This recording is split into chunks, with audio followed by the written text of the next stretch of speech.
বারুইপুর কাণ্ডে মুখ্যমন্ত্রীকে ধন্যবাদ। নাবালিকা মেয়ের খুনের ন্যায় বিচারের দাবিতে মুখ্যমন্ত্রীকে হাত জোড়ো করে আবেদন মালদার সৃষ্টি কেশরীর পরিবারের।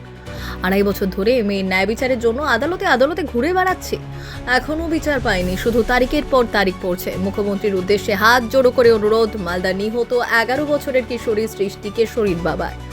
মালদা শহরের বালুচর এলাকার বাসিন্দা বছর 11 সৃষ্টি কেশরী 2024 সালের 29 জানুয়ারি নৃশংসভাবে খুন হয়। পাড়া থেকে তুলে নিয়ে গিয়ে মুন্ডুচ্ছেদ করে খুন করা হয় সৃষ্টিকে। খুনের ঘটনায় প্রতিবেশী যুবককে গ্রেপ্তার করে পুলিশ। মালদায় নিয়ন্ত্রিত বাজার চত্বর থেকে প্রথমে উদ্ধার হয় মুন্ডুহীন দেহ, পরে কিছুটা দূরে অব্যাহত দোকান করে ছাদ থেকে উদ্ধার হয় কাটা মুন্ডু। আর ওই খুনের ঘটনায় তোলপাড় রাজ্য। জাতীয় মানবাধিকার কমিশন মালদায় এসে কড়া পদক্ষেপের নির্দেশ দেয়, কিন্তু এখনো সাজা ঘোষণা বা ন্যায় বিচার হয়নি।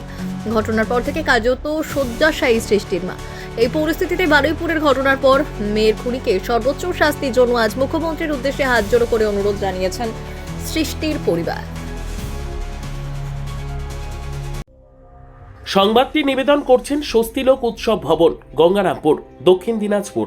আজ সকালে আপনাদের চ্যানেলে দেখলাম যে মূল অভিযুক্ত তাকে পুলিশ এনকাউন্টার করা হয়েছে তাকে। এটা দেখে সত্যি খুবই খুশি আমি। বাচ্চা মেয়েটি যেভাবে ওকে নৃশংস হত্যা করেছিল, খুব দ্রুত বিচার পেল, খুবই দ্রুত বিচার পেল। এর জন্য প্রশাসনকে এবং সর্বোপরি আমাদের মাননীয় মুখ্যমন্ত্রী শুভেন্দু অধিকারী মহাশয়কে অসংখ্য ধন্যবাদ।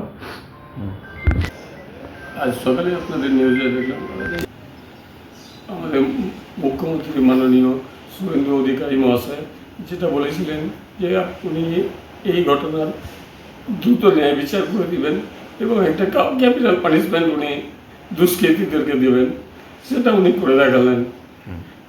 আমারও মুখ্যমন্ত্রী মাননীয় শুভেন্দু অধিকারীর কাছে আমার একটাই প্রার্থনা, আমিও যেন আমার মেয়ের ন্যায় বিচার পাই।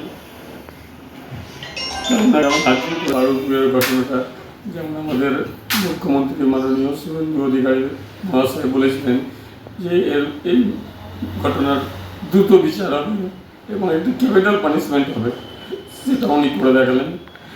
আমাদের মুখ্যমন্ত্রী শুভেন্দু অধিকারীর কাছে হাত জোড় করে প্রার্থনা, আমিও যেন আমার ন্যায় বিচার পাই। সর্বোত্তম সুযোগ সুবিধা রয়েছে আতিথেয়তায়।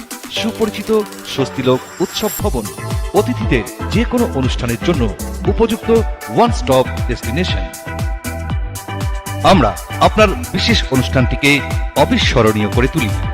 স্বস্তিলোক উৎসব ভবন, শিববাড়ি রোড, গঙ্গারামপুর, দক্ষিণ দিনাজপুর। ব্যুরো রিপোর্ট, উত্তর বাংলা সংবাদ।